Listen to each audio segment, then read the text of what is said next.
They tucked me behind a flower arrangement so grand it could have swallowed a ship, as if I were a guest they'd rather forget. My new son-in-law, Julian Thornhill, had no idea the storm brewing in my bones. It was a perfect Charleston morning, the kind where the air smells of jasmine and history.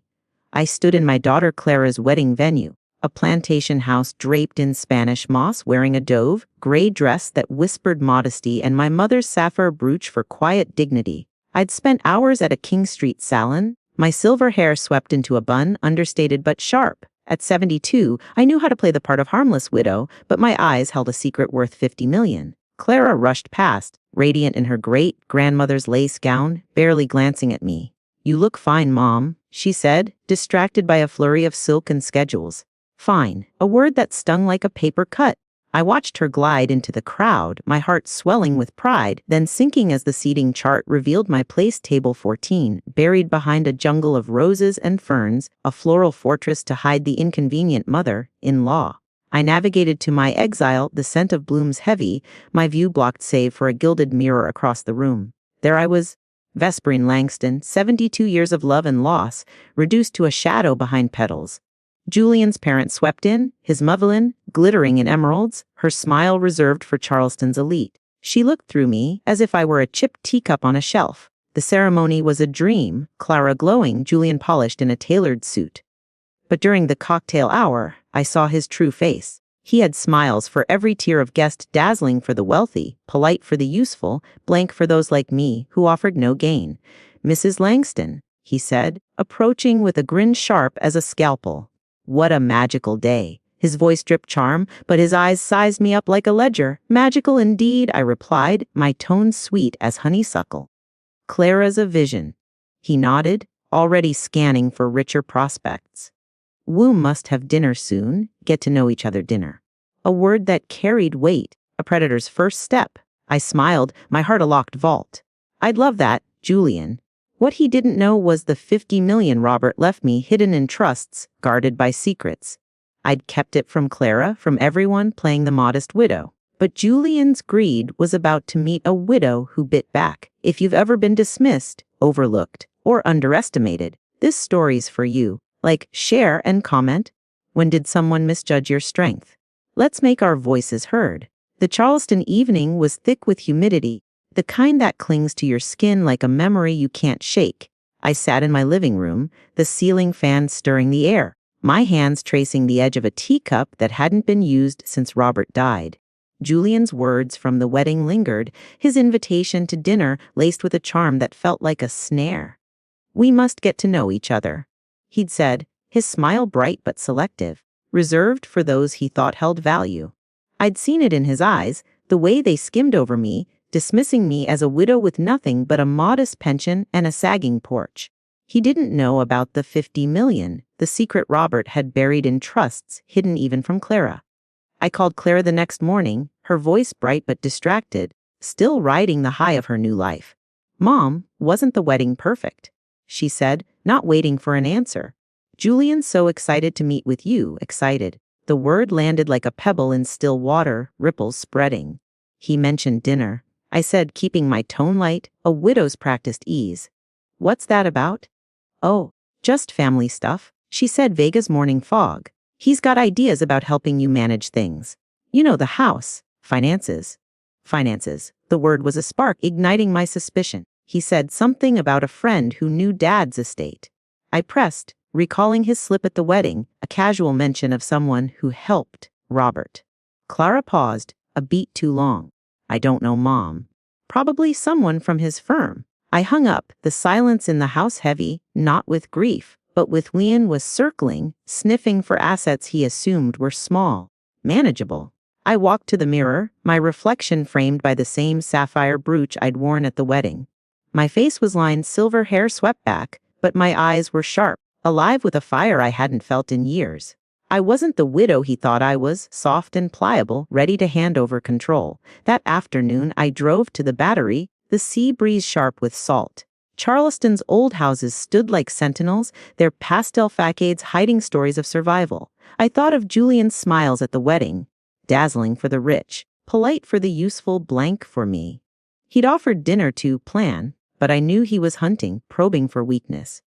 His mention of a friend, nod at me, a hint he'd been digging into Robert's past, perhaps sniffing out accounts he shouldn't know existed.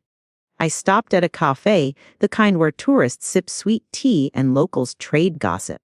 I ordered coffee, black, and sat by the window, watching the world move past.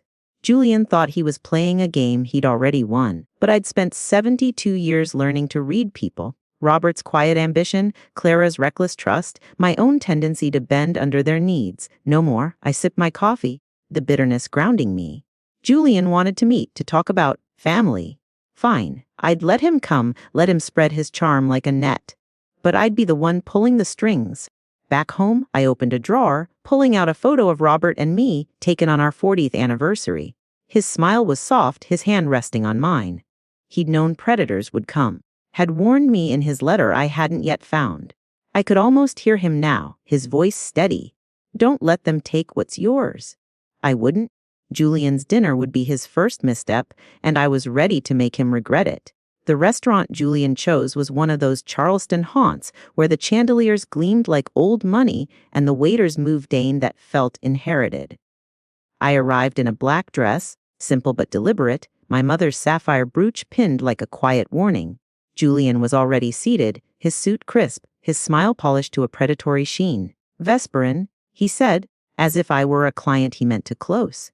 "You look wonderful." I smiled, my lips a practiced curve. "This place is quite the choice," I said, glancing at the menu, where prices seemed to mock the idea of modesty. The air smelled of oysters and ambition, and I felt the weight of his gaze, sizing me up. We ordered wine, a bottle with a name longer than my marriage vows. He swirled his glass, the gesture rehearsed, a performance of sophistication. "I've been thinking about you," he said, his voice low, confiding. "Living alone in that big house, all those decisions, it can't be easy. The word was a hook baited with false concern. I tilted my head, playing the part he expected. "I manage," I said, my tone soft, a widow's deference. He leaned forward, his eyes glinting. "You shouldn't have to, not when you've got family. I've been talking to a lawyer friend, someone who helped with Robert's estate." There it was again, that slip about a friend. The same one he'd mentioned at the wedding. My pulse quickened, but my face stayed still. "A friend?" I asked, my voice light as Charleston's sea breeze. "What did they say about Robert's estate?" He waved a hand, casual but too quick. "Just that it's complicated, for someone in your position. Vulnerable. The word landed like a stone, heavy with intent. "I've looked into your bank records," he added, his smile unwavering. "Not much there, but we can protect what you have." My breath caught, not from fear, but from the audacity. He'd been spying, digging into accounts he thought were modest, unaware of the 50 million hidden in trusts. He slid a manila folder across the table, his movements smooth, practiced. "Just some paperwork," he said. "Power of attorney, financial oversight. Safe." The word was a lie dressed in kindness. I opened the folder, scanning the documents, control over my finances, my medical decisions, my life, all wrapped in legal jargon. "This is thorough," I said, letting a tremble creep into my voice, the widow he wanted me to be. "It's for your protection," he pressed, his tone urgent now. "We need to act fast, before complications arise. Questions about your capacity." Capacity. The word was a blade, slicing at my independence. He thought he could declare me incompetent, lock me away in some facility while he plundered what he assumed was a small estate. I closed the folder, my hands steady. "I'll need to review this with my lawyer," I said, my smile sweet, sharp. His eyes flickered, a crack in his facade. "Your lawyer?" he said, recovering quickly. "Of course, but these things work best when handled efficiently." Efficiently. Before I could think, before I could fight, I stood, smoothing my dress. "I'm old, Julian, not hasty. I'll let you know." I left him there, his wine untouched, his plans fraying like cheap thread. Back home, I stood in the dark, the Charleston night pressing against the windows. The house was quiet, but not empty. It hummed with the truth I was beginning to wield. Julian thought he was hunting a lamb. He was about to meet a lion. The Charleston morning was soft, the kind where the light filters through lev oaks like a whispered secret. I stood in my basement, the air cool and musty, Robert's old desk a relic of a life we'd built together. Julian's documents lay upstairs, their legal jargon a predator's blueprint, but down here, I sought something stronger. I'd avoided this corner since Robert's death, his belongings untouched, his cologne still faint on the jacket hanging by the stairs.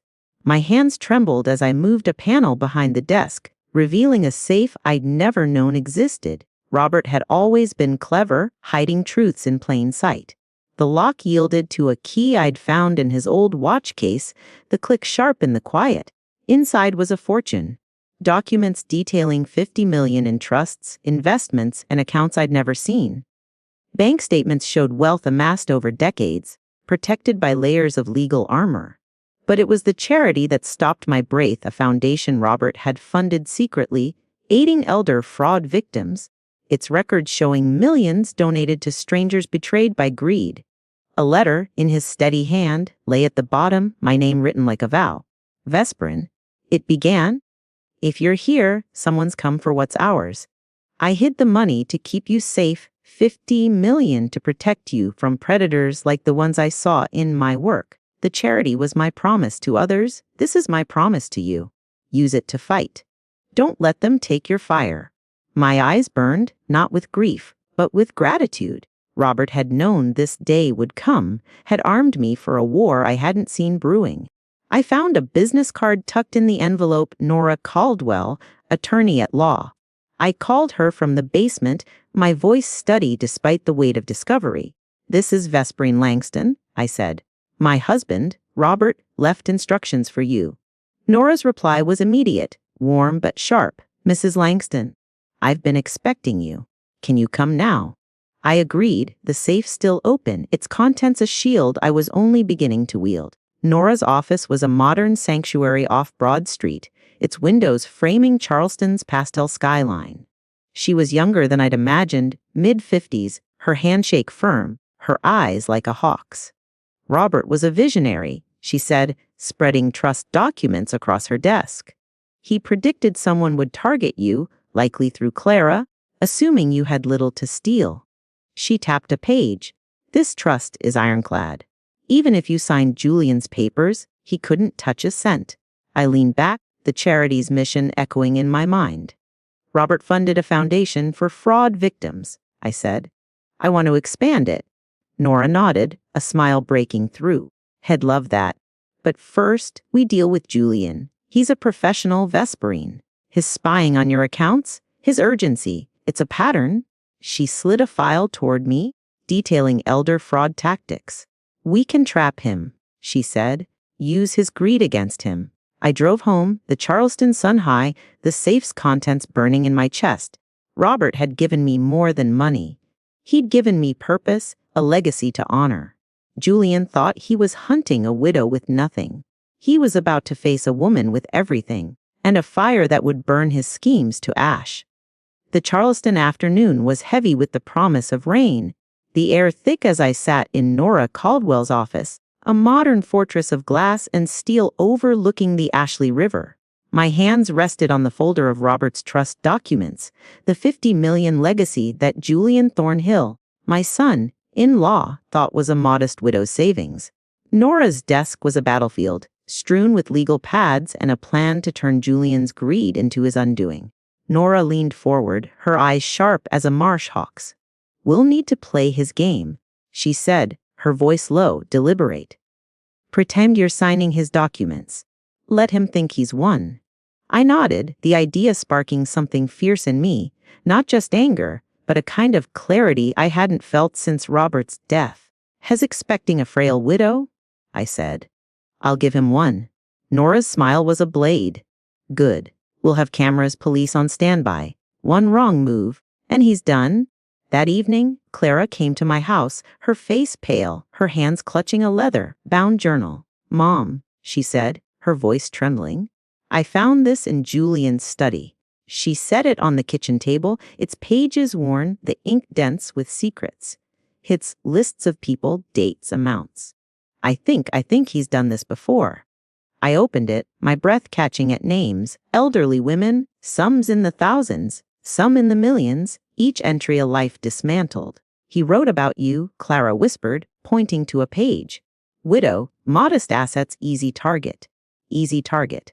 The words were a wound, but they sharpened my resolve. I called Nora, who brought in Elise Tran, a federal prosecutor with a reputation for dismantling fraud rings.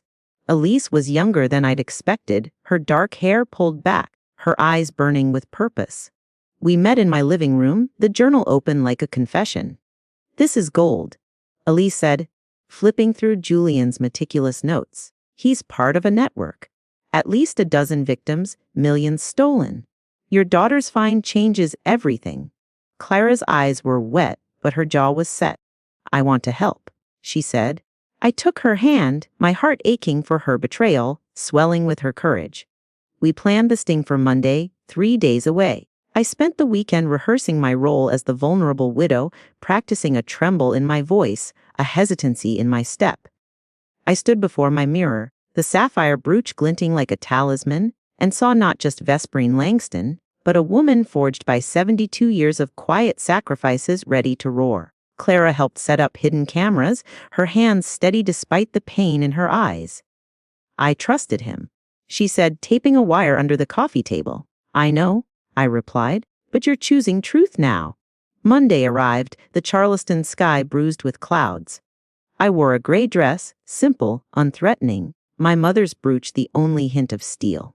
Julian arrived at 3 sharp, his briefcase heavy, his smile a polished weapon. "Vesperine," he said, settling into my living room like he owned it. "I'm so glad you've reconsidered." His notary, a nervous man with glasses too large for his face, hovered by the door. The cameras, hidden in the bookshelf and lamp, hummed silently, capturing every word. I sat, my hands folded, my voice soft. "I've been thinking, Julian, you're right. I'm vulnerable. These papers, they'll protect me." His eyes lit up, greedy, certain. "Absolutely," he said, spreading documents across the table. "Power of attorney, financial oversight, medical decisions. It's all to keep you safe, safe." The word was a lie, slick as oil. I scanned the papers, my fingers grazing the pages, letting a faint shake show. "This is a lot," I said, my tone wavering. "What happens to my money?" He leaned closer, his voice a conspirator's whisper. "It'll be managed professionally. By me, by Emma. No more worries about bills or investments." Investments. He thought my accounts held pennies, not 50 million. I nodded, slow, deliberate. "And if I change my mind?" His smile tightened, "Just a fraction. That depend on your mental state. These are permanent for your protection." Permanent. A life sentence dressed as kindness. I picked up the pen, my hand trembling for effect. "There's something you should know," I said, pausing. His eyes narrowed, sensing a shift. "Robert left more than I thought." Hidden accounts, maybe significant. His breath hitched, his hands twitching with greed. "Significant how?" he asked, his voice too eager. I set the pen down, unsigned. "Significant enough to make this a very bad idea." The door opened, and Elise stepped in, badge gleaming, 2 officers behind her. "Julian Thornhill, you're under arrest for attempted fraud." His face drained of color, his briefcase falling to the floor. "You can't," he stammered, as the notary bolted for the door, only to be stopped by another officer. "I can," I said, standing, my voice no longer soft. "I did." The cameras caught it all, his greed, his lies, his unraveling. As they cuffed him, I turned to Clara, who stood in the doorway, tears streaming but her shoulders squared. "I'm sorry, Mom," she said. I pulled her close, my heart breaking for her, but proud. "You gave me the journal," I said. "You gave me truth." That evening, I played the recordings for her, Julian's voice damning himself, his journal listing victims like trophies. She listened, her face cycling through shock, betrayal, and resolve. "He was going to lock you away," she whispered. "Take everything." I nodded, but he didn't. "Because of you." We sat in silence, the Charleston night pressing against the windows. The journal, the cameras, the arrest. They were weapons Robert had left me, sharpened by Clara's courage. Julian thought he'd trapped a widow. Instead, he'd walked into a storm. Nora called later, her voice triumphant. The journal ties him to a multi-state fraud ring. We're moving on his associates tomorrow. I looked at Clara, her hand in mine. Good, I said. Let's burn it all down. The news broke that night, Charleston's channels ablaze with Julian's arrest, his face a mask of disbelief in handcuffs. I poured tea, the steam curling like a victory. Julian's greed had been his noose and Clara's journal had tied it. I wasn't just a widow anymore. I was a force, armed with 50 million and a daughter who'd chosen truth over lies. The Charleston dusk settled over my house, the live oaks outside casting long shadows across the porch. I sat with Clara at the kitchen table, Julian's journal between us, its pages a map of betrayal, each entry a life he'd tried to unravel. Clara's eyes were red, but her voice was steady. I thought he loved me, she said, her fingers tracing the journal's leather cover. I wanted to shield her, to soften the truth, but she'd already chosen it over comfort. He loved what he thought he could take, I said, my hand covering hers. But you stopped him, she nodded, a tear falling, but her jaw was set, a mirror of the resolve I'd found in myself. I showed her the recordings from the sting, Julian's voice slick with greed, promising to protect me while planning to strip me bare.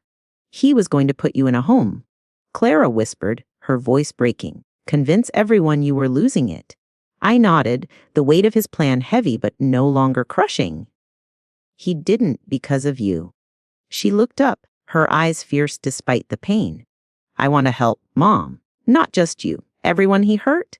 That night, I called Nora Caldwell, my lawyer, and told her about Clara's decision. She wants to join the charity, I said, referring to Robert's secret foundation for elder fraud victims. Nora's voice was warm, approving. That's powerful, Vesperine. We'll use the journal to go after Julian's network. Clara's involvement will make it personal. I looked at Clara on the couch, the journal still in her lap. It already is, I said. The next morning, Julian's parents arrived, Evelyn and Charles, their Charleston pedigree fraying at the edges. Evelyn's emeralds were gone, replaced by a tense smile. Vesperine, she said, her voice strained, this has gone too far. Marcus is our son. I stood in the doorway, my sapphire brooch glinting like a blade. He's a predator, I said. He targeted me and others before me. The journal proves it. Charles stepped forward, his face red. You've ruined his life over a misunderstanding. I laughed, sharp and cold. A misunderstanding. He tried to steal my life. Talk to my lawyer. They left, their protests trailing like smoke. Later that day, Julian's business partner, a slick man named Victor, called offering information for leniency. I can name names, he said, his voice oily. I redirected him to Nora. Tell it to the FBI, I said, hanging up. Nora called that evening, her tone electric. Victor's talking. The journal and recordings tie Julian to a fraud ring across 5 states. We're moving on his associates tomorrow. Clara joined me at Nora's office the next day, her hands steady as she handed over the journal. I want to work with the charity, she said. Help the victims. Nora nodded, her eyes softening. You're your mother's daughter. We mapped out plans to expand Robert's foundation using the 50 million to fund legal aid, recovery programs, and investigations. Clara's pain was becoming purpose, her betrayal a bridge to something greater. Back home, I stood on the porch, the Charleston air thick with salt and possibility. Clara joined me, her face tired but alive. We're doing this together, Mom, she said. I smiled, my heart full. Julian had tried to break us. Instead, he'd forged a bond stronger than his lies. The fight was just beginning, and we were ready. The Charleston summer draped itself over the city like a heavy quilt, the air thick with jasmine and the hum of cicadas. I stood in my new apartment, a modest space on Meeting Street, its windows catching the golden light that spilled across the hardwood. The house on Hawthorne Street was gone, sold for $750,000 to a young family with dreams brighter than mine had been. I'd packed light, keeping only a kettle, Robert's old poetry books, and the box of photos labeled mine. The 50 million trust, Robert's hidden legacy, was safe, its power now fueling a fight larger than my own. Clara and I had poured $7 million into expanding Robert's charity, now a foundation dismantling elder fraud networks, recovering $100 million for victims across the country. I walked to the kitchen, where a letter lay on the counter, sent by a woman named Eleanor, a retired nurse from Savannah, Mrs. Langston. She wrote, "Your story reached me through the news. I was scammed out of my savings, but your foundation got it back. I'm not afraid anymore." Her words were a spark, igniting a fire I hadn't known I carried. The letter wasn't alone. Dozens arrived weekly, each one a story of trust betrayed, then restored. My fight had become a movement, whispered in community centers, shared on social media, a rallying cry for those who'd been silenced. Clara worked beside me now, her pain transformed into purpose. She'd moved into an apartment nearby, her divorce from Julian filed, her heart bruised but healing. She managed the foundation's outreach, her voice steady as she spoke to victims, her hands quick to organize fundraisers. "You gave me this," she said one evening, sitting across from me at a cafe on King Street. "A way to fight back." I smiled, my sapphire brooch catching the light. "You gave me the journal," I said. "We're even." Nora Caldwell called weekly, her updates a drumbeat of progress. "Your program's a nightmare for fraudsters," she said, her voice bright with triumph. 17 arrests this month, Vesperine. Millions recovered. Criminals are warning each other about you. I laughed, imagining Julian in his cell, hearing my name as a cautionary tale. The foundation had become a machine, relentless, its legal teams tearing through fraud rings like a storm through Charleston's marshes. Clara's contribution, Julian's journal, had been the key, exposing a network that spanned states, its tendrils now severed. I joined a writing group at a local library, a circle of women whose stories echoed mine. Betrayals, losses, quiet victories. I read a line I'd written. "I thought love meant giving everything. Now I know it means keeping enough to stand." The room nodded, their eyes holding mine, a sisterhood forged in survival. One woman, Ruth, a widow like me, shared her own story of a scam narrowly escaped. "You inspired me," she said, her voice soft but firm. "Your foundation gave me the courage to say no." I felt Robert's presence then, his letter a whisper in my heart, "Use it to fight." Back home, I stood by the window, the Charleston skyline a patchwork of history and hope. The foundation was more than money. It was a legacy woven from pain, a shield for those who'd been dismissed. Clara joined me, her camera slung around her neck, a new photo in her hand, me, laughing at the market, my face alive with light. "This is you now?" she said. I nodded, my throat tight. Julian had tried to erase me, but instead, he'd helped me become something unbreakable. The Senate hearing room in Washington was a cathedral of marble and murmurs, its cameras trained on me like eyes waiting for truth. I sat at the witness table, my navy suit crisp, Robert's sapphire brooch glinting under the lights. Clara sat behind me, her presence a quiet anchor. I'd come to testify for our 7 million elder fraud program, now a national model, having recovered $100 million for victims. The senator's voice was grave. "Mrs. Langston, how did a Charleston widow become a force against elder fraud?" I looked into the cameras, knowing Julian Thornhill, in his prison cell, might be watching. "I refused to be a victim," I said. "When my son-in-law tried to steal my independence, I fought back with resources my husband left me." I recounted Julian's scheme. His false concern, the documents meant to cage me, his journal listing victims like trophies. "He thought I was helpless," I said. "He didn't know about the 50 million trust or the charity my husband built for fraud victims." The room stilled, senators leaning forward. I used that wealth to destroy his network, to protect others. Clara's public speech about a fight delivered at a Charleston rally had gone viral, inspiring victims nationwide to speak out. "What do you propose?" a senator asked. "Make elder fraud a federal crime," I said, my voice steady. "Life sentences for stealing independence. Predators must know the cost." Applause rippled, a tide of agreement. The hearing ended with a blueprint for legislation, our program's legacy etched in law. 2 days later, I faced Julian's parole hearing in a grim Charleston courtroom.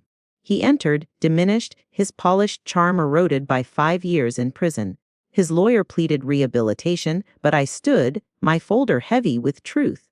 Members of the board. I began. Julian Thornhill targeted me, thinking I was a widow with nothing. He didn't know about the $50 million my husband left, or the journal my daughter found exposing his crimes.